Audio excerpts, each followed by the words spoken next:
Assalamualaikum warahmatullahi wabarakatuh.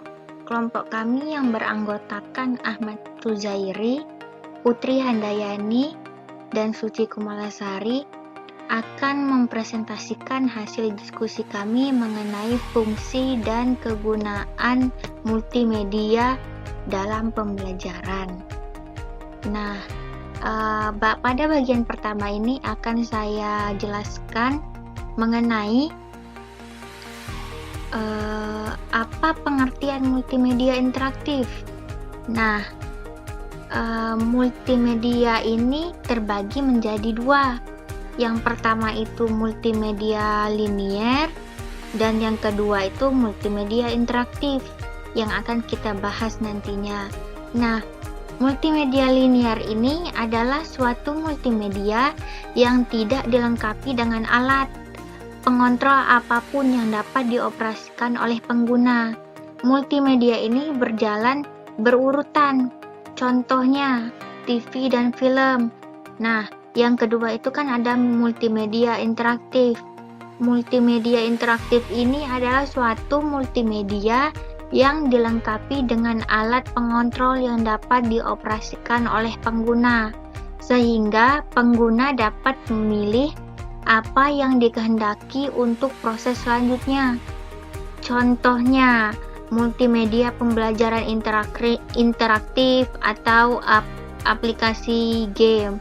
Nah, jadi multimedia interaktif ini adalah perpaduan antara berbagai media yang berupa teks, gambar, grafik, sound, animasi, video, interaksi, dan lain-lain yang telah dikemas menjadi file digital, digunakan untuk menyampaikan pesan kepada publik. Nah, selanjutnya akan dijelaskan oleh Putri Handayani. Baiklah, di sini saya akan menjelaskan mengenai tahapan dan cara penggunaan multimedia interaktif dalam pembelajaran. Adapun tahap-tahapannya itu, yang pertama itu adalah introduction atau pengenalan.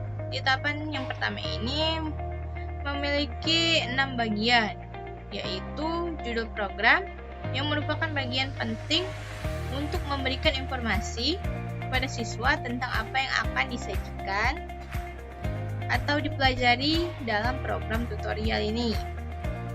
Yang kedua yaitu pembelajaran prompt atau acuan yang digunakan untuk memandu siswa dan memberikan petunjuk tentang cara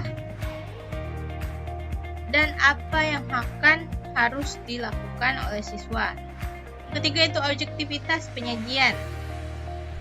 Pada bagian ini disajikan tujuan umum serta tujuan khusus dari materi program yang Anda rancang. Yang keempat, petunjuk atau direction.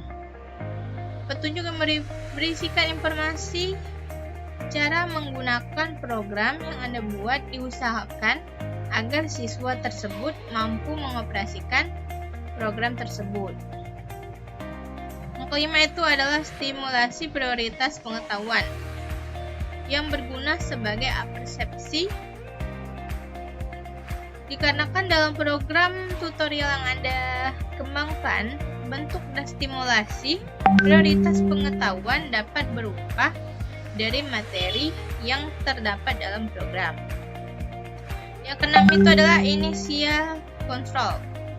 Tampilan initial control berisi pilihan bagi siswa untuk menggunakan program yang sudah bisa dijalankan oleh siswa tersebut. Itulah ada 6 bagian dari tahapan introduction atau pengenalan. Selanjutnya itu tahapan kedua itu adalah presentation of information atau penyajian informasi yang memiliki 4 bagian. Yang pertama itu adalah mode penyajian atau yang disebut dengan penyajian materi sebagai presentasi, merupakan bentuk penyajian informasi pembelajaran yang Anda buat. Biasanya, penyajian informasi itu mempergunakan informasi visual selain teks seperti gambar, grafik, foto, dan image yang dianimasikan. Bagian kedua itu adalah panjang teks penyajian.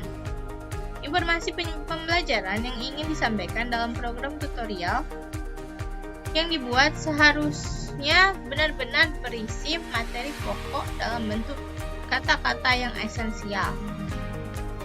Ketiga itu adalah grafik dan animasi.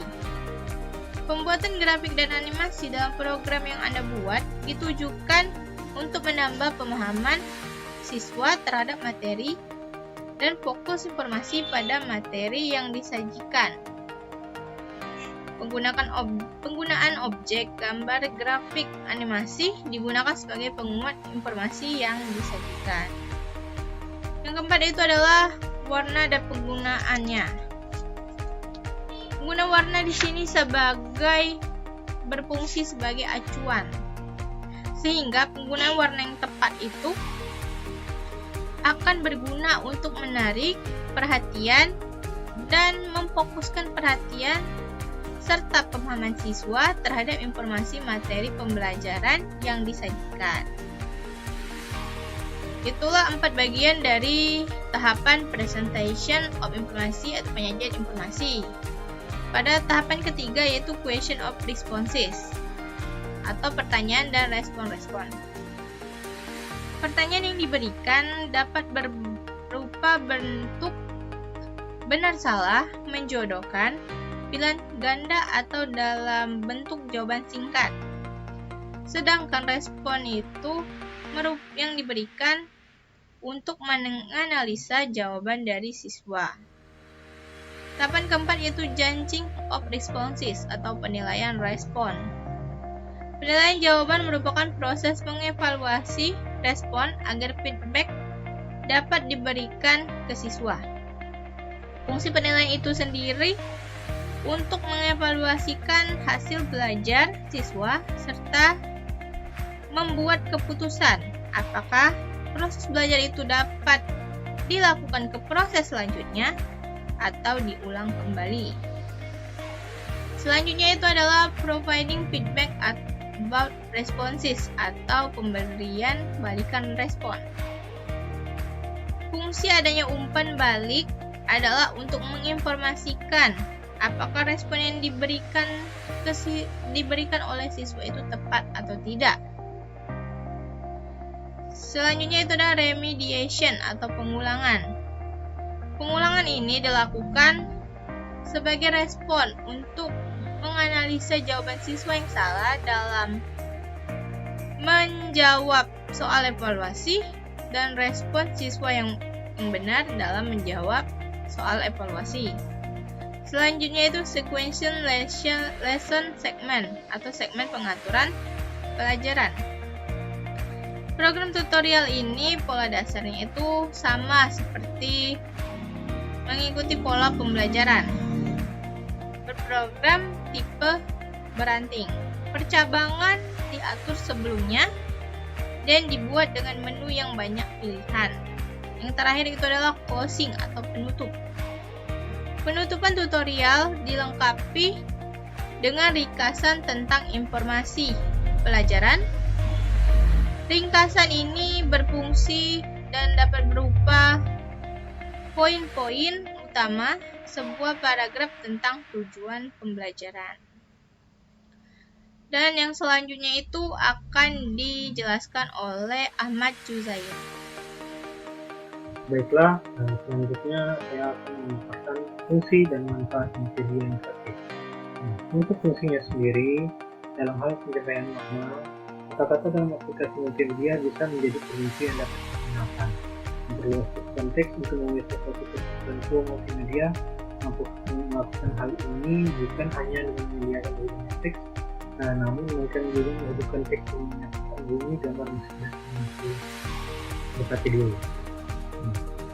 Sedangkan untuk manfaatnya sendiri, secara umum manfaat yang diperoleh dari menggunakan multimedia dan pelajaran sekolah adalah proses pembelajaran lebih menarik, lebih interaktif, jumlah waktu yang dapat dikurangi, kualitas belajar siswa dapat ditingkatkan, dan proses belajar mengajar pun dapat dilakukan di mana dan kapan saja.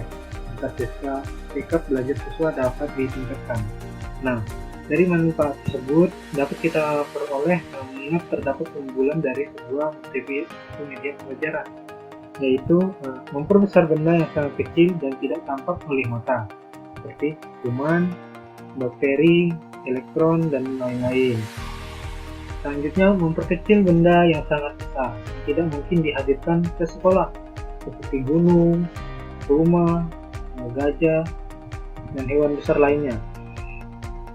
Selanjutnya, menyajikan benda atau peristiwa yang kompleks, rumit dan berlangsung cepat atau lambat, seperti sistem tubuh manusia bekerjanya suatu mesin. Selanjutnya, menyajikan benda atau peristiwa yang jauh, seperti bulan, bintang, awan, salju, yang tidak dapat kita capai. Selanjutnya, menyajikan benda atau peristiwa yang berbahaya, seperti letusan gunung berapi, harimau, racun, dan lain-lain. Dan yang terakhir yaitu meningkatkan daya tarik dan perhatian siswa. Nah, itulah fungsi dan manfaat dari multimedia interaktif sendiri. Nah, sekian paparan dari saya. Semoga presentasi dari kami bermanfaat bagi kalian semua. Saya tutup. Wassalamualaikum warahmatullahi wabarakatuh. Terima kasih.